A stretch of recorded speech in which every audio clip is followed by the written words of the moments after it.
Okay, Joseph, so you and I, off and on, have read The Chocolate Touch. Mm-hmm. But mainly, you read it at school, Yeah. right, with your little book club. That was made up of, how many students were in your book club? 5? 5, okay. Now, did you finish the whole thing? Yeah. You did, okay. And tell me what you thought about it. I liked it, but Okay. Tell me everything it's about kind of weird. And there wasn't a lot happening in the book. It felt like a little short. Like there should have been more events that were in like the middle. Okay, all right. So what would you say is the main idea of the story? That this kid named John Midas is really kind of addicted to candy, and he's really selfish about it.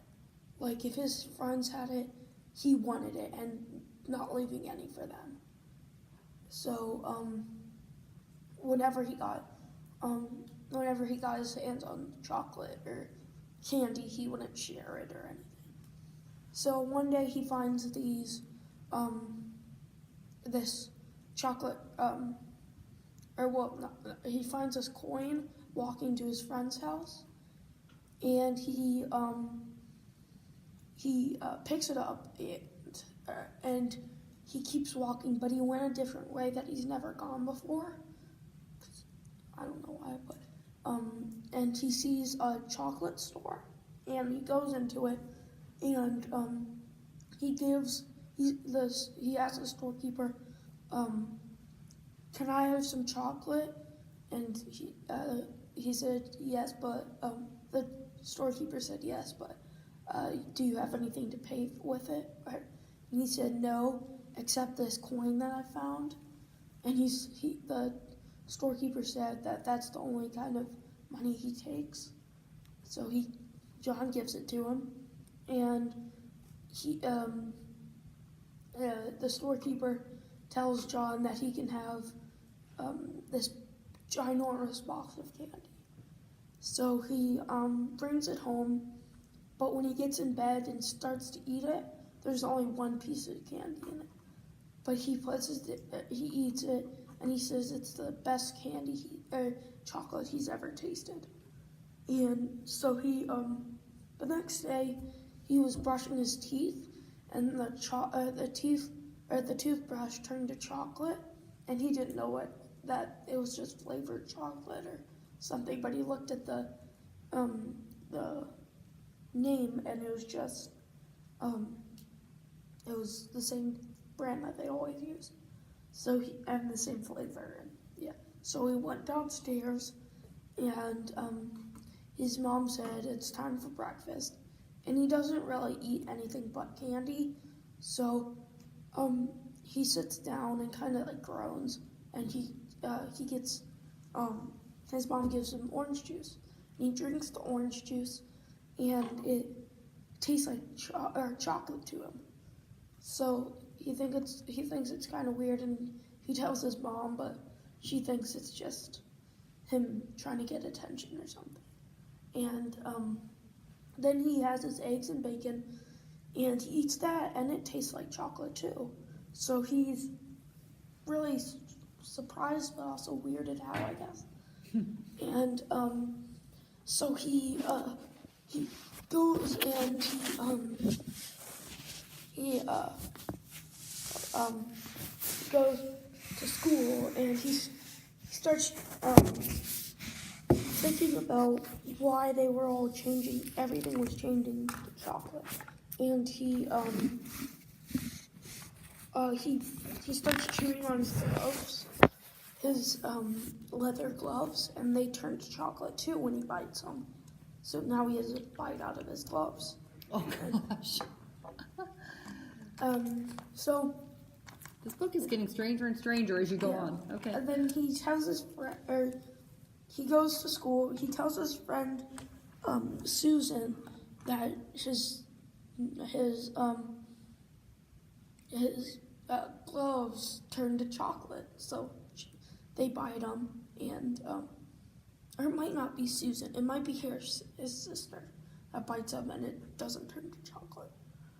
And then he gets to school, and it's his friend Susan's birthday, and his her dad gave her a silver dollar, like a silver coin dollar, and John doesn't believe that it's actual silver. So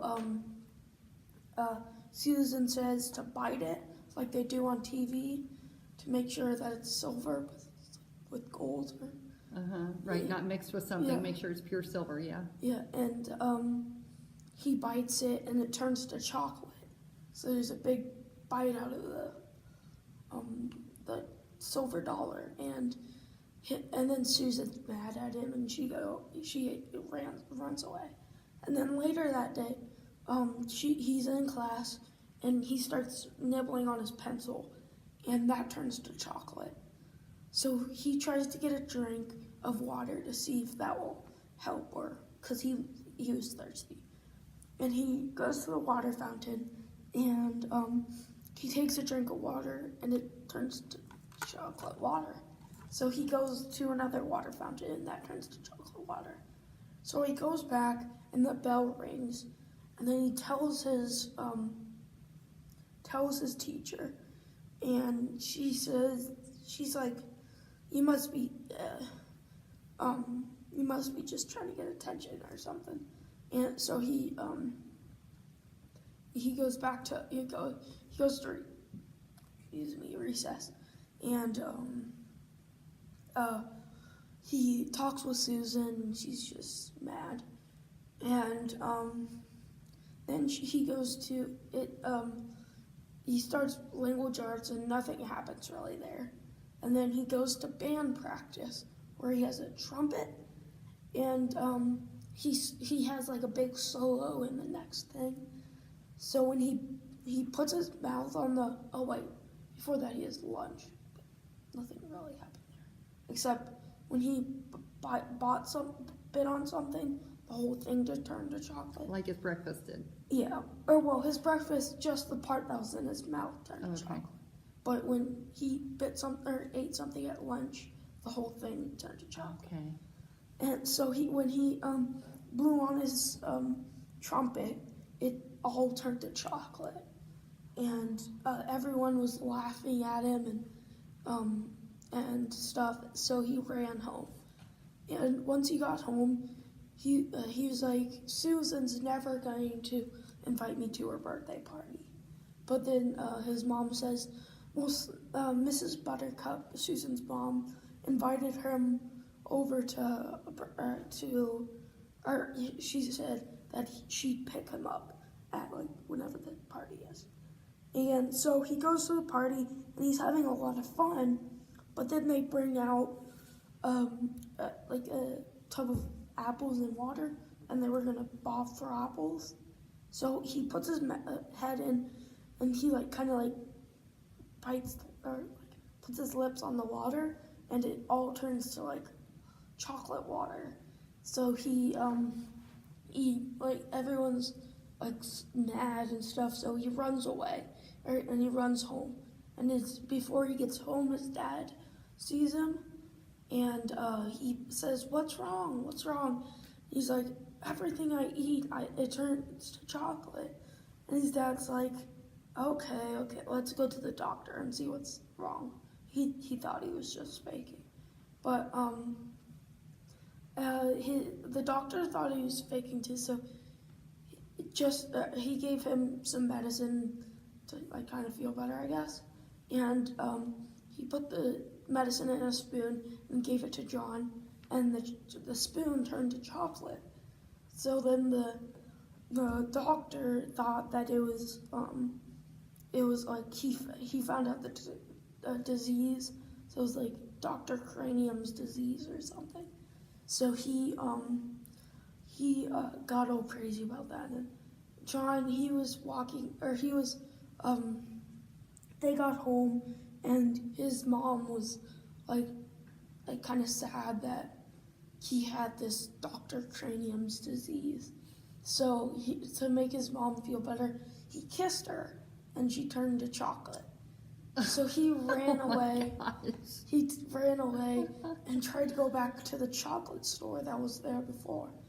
And so he went there, and in the windows, instead of a piece of like chocolate, he saw like a chocolate trumpet. He saw a chocolate toothpaste. He saw a chocolate pencil. He saw like a chocolate half-eaten lunch. He saw chocolate apples. And then he goes in, thinks it's kind of weird, and asks, he yells at the storekeeper saying, what was in that chocolate that you gave me? And he said, just settle down, and he's like, the only reason why you even found the coin in the first place is because you're greedy. And he said, and John says like, I don't care what you do to me, just help or fix my mom. And he's like, okay, you're not as greedy anymore because you're like saving your mom instead of you. And so he goes back to his house, and it's all like good. Wow. You know what? I like that story. Has a good message to it and everything. You did an outstanding retelling. That was really good. Nice work. So it seems like you really had no problem understanding the book. Like you totally got that. Yeah. That was an excellent retelling. All right. So our very last thing to do today. Now you are in 6th grade, right? I teach 5th and 6th graders. So we actually don't have this book in our library, but because you introduced me to it a few weeks ago, we've ordered it. Okay, and now that I've heard your retelling, I definitely know. I think the kids for sure will like it. Yeah. Okay, so here's what I'm going to ask you to do, though. There's a fair amount that happened in that book. I mean, it took a few minutes, right, for you to tell me about it, right? Did a great job. But if you had to, how can I put this? If I was going to try to tell my students about it, if you were going to try and tell my students about this new book in our library, but you had to keep it short, I want you on this graphic organizer to write down some of the main things. Okay? So we got just one shot for the main idea. So nothing complicated, just one sentence. Okay. All right. And then tell me who some of the 3 main characters are. Okay? Tell me, I'm going to erase this word your, and I want to know about the characters' feelings. What was the main character's name again? John. Okay, what were John's feelings in the book, or how would you describe John? Okay. And then there were several events that you described, but give me what you think are the 3 main ones. Okay. And then tell me what genre you think this would fit into, and it can fit into more than one genre. Okay. You know, because some books have elements of this and elements of that. Okay. You know what genres are, different type or category. Realistic fiction or historical fiction. Yeah, realistic, historical, science fiction, fantasy, biography. Yeah. Okay. Would this be a historical fiction because it's set in like 1960, but doesn't really show what happens during that time? But Well, that's an outstanding question. So technically, anything that is set 25 years ago or more is historical. So yeah, technically this is historical. Okay. So we can make that one of those genres. I looked it up because I don't know the last time that I heard that someone has party clothes to go to a birthday party. So. Yeah, that has changed, hasn't it? Yeah. Yeah. So that we would go historical. It kind of almost reads like realistic fiction. Yeah. It almost reads like it's happening now, or at least the way you tell it, because you're right, because there aren't many clues Yeah. that it's happening in the past. And then what else? Could things really turn to chocolate No. like that? So that's kind of an element of what? Fantasy. Fantasy, yeah. So I think that's your 3 genres right there. Fantasy, realistic fiction, and historical fiction. Yeah, yeah. All right, so see how you could sell that book to my students. Okay. Genre.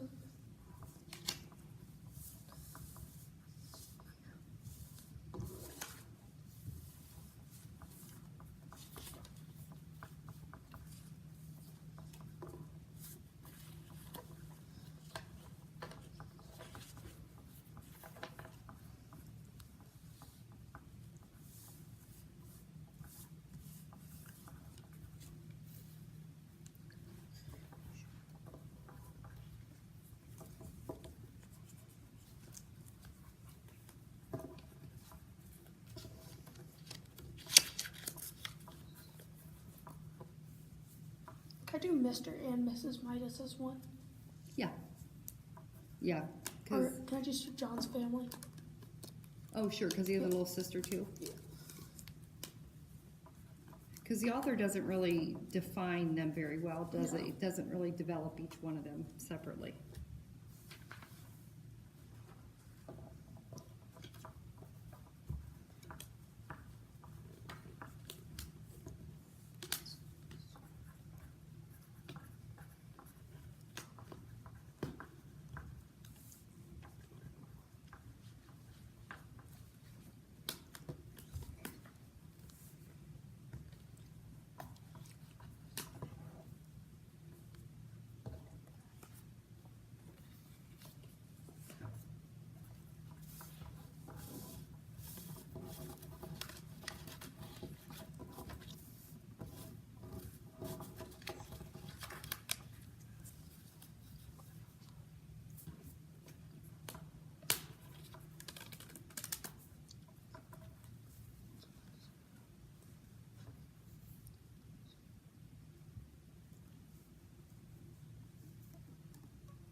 Okay. Okay, so tell me what you wrote. What was your main idea of that Main book? idea. Whenever John eats something, it turns to chocolate. My characters are John, Susan, and John's family. Okay. Genres are historical fiction, fantasy, and realistic fiction. My events are school, home, and party. Yep. Oh, I see what you see. Like there's settings. Yeah, those are more like settings, aren't Yeah. they? Let's see. Well, you know what? Why don't we just change where it says events? Why don't we just change that to settings? Okay. Because you're right. The events took place Yeah. in those 3 settings, those main Oh, settings. you double T. Look at you! Good job. And then John's feelings: scared, weirded out, and sad. Scared. So, when was he scared? Like, when his mom. Yeah. Yeah. Okay. Is that the same with the sad? He was sad because Yeah. of his mom? Well, he was sad because his friend didn't really want to talk to him. Oh, because right. And what about the weirded out part? Everything's turning to chocolate. But now at first he thought that was pretty cool, right? Yeah, but then it got old. Yeah. And it was like, No. that was fun the first few times, but not so much. Okay. All right, you did a great job. It seems like you really liked that book and you understood it for sure. And you were able to retell it in a really good way. And I think if I was to share this with the students here, like I probably will share what you had to say about it. Yeah.